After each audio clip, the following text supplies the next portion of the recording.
அல்லாஹ் மாணவர்களுக்கு கட்டளையிடுவான், இவர் சம்பந்தமான இன்னொரு ஏட்டை நீங்க எடுத்துட்டு வாங்க. அந்த ஏடு சிறிய ஏடு, இங்க 99 விதமான ஏடு.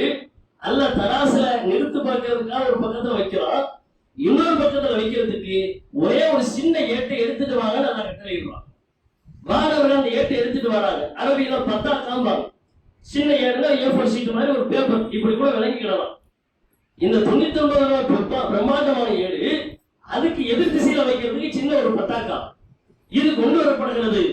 இது இந்த புறத்துல வச்ச உடனே இந்த பக்கம் கனத்து அந்த 99 விதமான ஏடுகளும் உயர்ந்து விடுகிறது அல்லது தூள் தூளாக பறந்து விடுகிறது என்று அல்லாஹ்வுடைய தூதர் அவங்க சொல்றாங்க. சொல்லிட்டு ரசூலுல்லாஹ் சொல்றாங்க, அந்த ஏடு என்ன தெரியுமா? அவருடைய உள்ளத்தில் ஆழமாக பதிந்திருந்த அஷ்ஹது அல்லா இலாஹ இல்லல்லாஹ் வ அஷ்ஹது அன்ன முஹம்மதன் அப்துஹு வ ரசூலுஹு, அல்லாஹ்வை தவிர எந்த கடவுளும் இல்லை, அவனுடைய தூதராக அடிமையாக இந்த முகம்மது இருக்கிறார் என்கிற இந்த ஏகத்துவ கொள்கை அவருடைய உள்ளத்துல குடிகொண்டு இருந்ததால் இது எதுவுமே செல்லுபடியாகாம இந்த ஒரு ஏடு இதன் பக்கம் கடத்து விடுகிறது என்று அல்லாஹ்வுடைய தூதர் ஸல்லல்லாஹு அலைஹி வஸல்லம் சொல்றார்.